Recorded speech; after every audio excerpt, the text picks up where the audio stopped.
कालका में विकास की गति बढ़ानी है क्योंकि ये थोड़ा सा पिछड़ा हुआ क्षेत्र कहलाने लग गया है। तो ये जो टैग लगा हुआ है इसको ख़त्म करना है। तो हमारे पास 2 फैक्ट्रियां थी यहाँ पर, एचएमटी की और जो सीमेंट फैक्ट्री थी, जी हाँ, एसीसी की, वो बंद हो चुकी हैं। सब लोग बेरोज़गार घूम रहे हैं। तो ये क्षेत्र जो है बहुत ज़्यादा नशे के साथ ग्रस्त हो रखा है और इसको इस चीज़ से भी निजात दिलाना है। यहाँ पे कोई अच्छे कॉलेज नहीं है, खेल की सुविधाएं नहीं है जिसको हमको बच्चों के लिए, ताकि स्टेट लेवल तक के हम यहाँ पे कुछ गेम्स करा सकें। शक्ति रानी शर्मा ठोक रही ताल, कालका की बदलेगी तस्वीर, विकास की बहेगी बयार, शिक्षा का स्वरूप होगा बेहतर, खेलों में भी आगे बढ़ेगा कालका। कालका विधानसभा की चुनावी जंग के बीच भाजपा ने अंबाला की महापौर शक्ति रानी शर्मा पर भरोसा जताते हुए उन्हें इस चुनावी रण में अपना सिपह सालार बनाया है। दरअसल शक्ति रानी शर्मा अंबाला की मौजूदा मेयर भी हैं और साथ ही वह 2014 के बीच भी कालका विधानसभा से अपनी किस्मत आजमा चुकी हैं, लेकिन तब उन्हें सफलता हासिल नहीं हुई।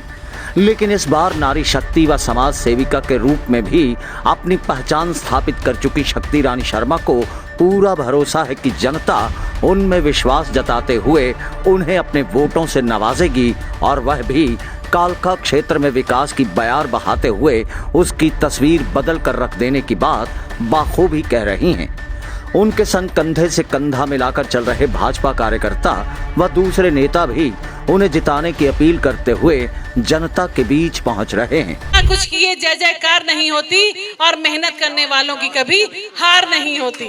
कालका विधानसभा क्षेत्र के अलग अलग हिस्सों में घूमती हुई शक्ति रानी शर्मा ने माई हिंदी टीवी टीम से भी खास बातचीत की।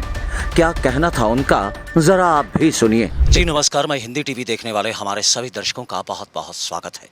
दोस्तों, अगर हरियाणा प्रदेश की बात की जाए तो 90 विधानसभा सीटों को लेकर जो चुनावी घमासान है उसके चलते सियासत पूरी तरह से गरमाई हुई है।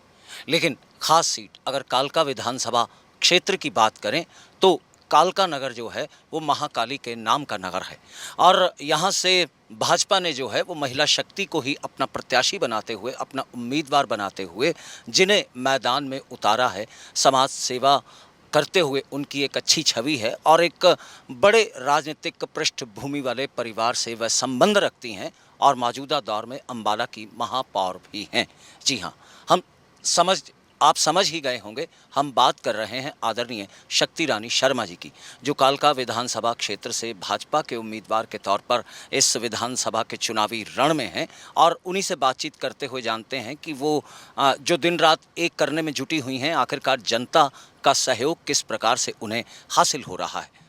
जी मैडम, बहुत बहुत स्वागत है आपका माई हिंदी टीवी पर। और जानना चाहेंगे कि अंबाला और कालका, अब आप अंबाला छोड़कर कालका के विधानसभा क्षेत्र की सेवा करने का निश्चय किए हुए हैं, लेकिन यहाँ पर जनता किस प्रकार का सहयोग आपको दे रही है और लगता है कि जीत जो है वो हासिल हो पाएगी? सबसे पहले आपको नमस्कार।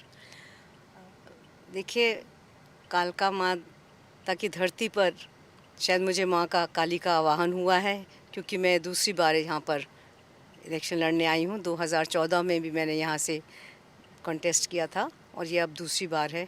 तो मुझे तो ऐसा ही प्रतीत होता है कि ये माँ काली का हुक्म है कि मैं यहाँ के लोगों की सेवा करूँ।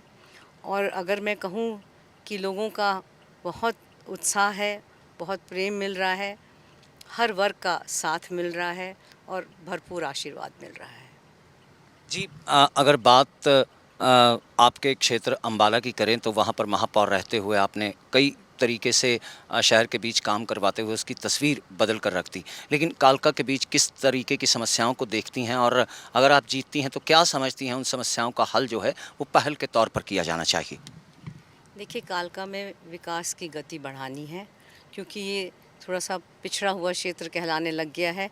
तो ये जो टैग लगा हुआ है इसको ख़त्म करना है और हमने यहाँ पर बहुत सारे नई योजनाएं यहाँ पर लेके आने पड़ेंगी, क्योंकि ये थोड़ा सा पहाड़ी क्षेत्र है जो बिल्कुल हिमाचल के साथ लगता है और यहाँ पर जो खास करके गांव है, फैला हुआ क्षेत्र है, बहुत बड़ा क्षेत्रफल है इसका और लोगों की अलग अलग जगहों पे अलग अलग ज़रूरतें हैं। जो प्लेन एरियाज़ हैं उनकी अलग दिक्कतें हैं और जो पहाड़ी क्षेत्र हैं उनको अलग अलग दिक्कतें हैं।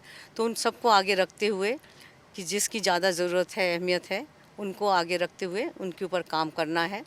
और जहाँ तक मुझे लगता है कि इस क्षेत्र को पहाड़ी क्षेत्र घोषित, अर्ध पहाड़ी क्षेत्र घोषित करवाना लाजमी हो जाएगा, क्योंकि यहाँ पे जो जिस तरह की टेरेन है और जैसा मौसम है, कई जगह पानी की बहुत असुविधा है। तो लोगों के लिए, ताकि यहाँ पर कुछ इन्वेस्टमेंट आए, लोगों को रोज़गार मिले। यहाँ पर रोज़गार की बहुत ज़्यादा कमी है। जो हमारे पास 2 फैक्ट्रियाँ थी यहाँ पर, HMT की और जो सीमेंट फैक्ट्री थी, जी हाँ, ACC की, वो बंद हो चुकी हैं। सब लोग बेरोज़गार घूम रहे हैं और इसी बेरोज़गारी के चलते हुए जो नौजवान बच्चे हैं वो नशे की तरफ चले गए हैं। तो ये क्षेत्र जो है बहुत ज़्यादा नशे के साथ ग्रस्त हो रखा है और इसको इस चीज़ से भी निजात दिलाना है। तो मेरी प्राथमिकता एक नहीं है, कई हैं। यहाँ पर जो वातावरण है उसको भी भय मुक्त बनाना है और नशा मुक्त बनाना है और हमारे बच्चों के लिए नौकरियों की जो दरकार है उनको पूरा करना है। स्कूल्स के लिए बहुत ज़्यादा यहाँ स्कोप है, अच्छे स्कूलों को अपग्रेड करना है। यहाँ पे कोई अच्छे कॉलेज नहीं है, खेल की सुविधाएं नहीं है जिसको हमको बच्चों के लिए, ताकि स्टेट लेवल तक के हम यहाँ पे कुछ गेम्स करा सकें। तो मेरा मानना है कि बहुत सारा है यहाँ पे कुछ करने के लिए और 5 साल बहुत समय है जिसमें मैं ये सब कुछ करवाने की कोशिश करूँगी। मैडम, अगर बात विरोधियों की करें तो विरोधी इस बात को बड़े हल्ले से और हो हल्ले से पूरे हरियाणा में शोर मचाते फिर रहे हैं कि हमने पहले ही कह दिया था कि लोकसभा में हम भाजपा को कर देंगे हाफ और विधानसभा में कर देंगे साफ। तो यहाँ क्या कांग्रेस प्रत्याशी आपके लिए कोई चुनौती बन सकते हैं, समझती हैं ऐसा? देखिए, जो भी कोई आगे आपके सामने इलेक्शन लड़ रहा है तो वो भी कुछ सोच के लड़ रहा होगा जीतने के लिए, और हम भी जीतने के लिए सोच के लड़ रहे हैं। कोई भी अपने आप को कमज़ोर नहीं समझता है। पर लेकिन हाँ, मैं ये कहना चाहती हूँ कि मुझे विश्वास है कि कालका की जनता का जिस तरह से मुझे प्रेम और उनका सहयोग मिल रहा है कि भाजपा पार्टी की यहाँ पर जीत होगी।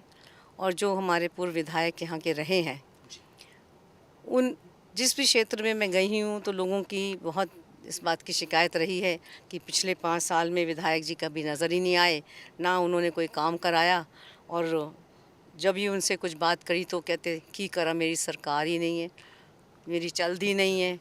तो फिर अगर जो जिनकी 5 साल नहीं चली तो आगे क्या कोई गारंटी है कि अगले 5 साल भी चलेगी?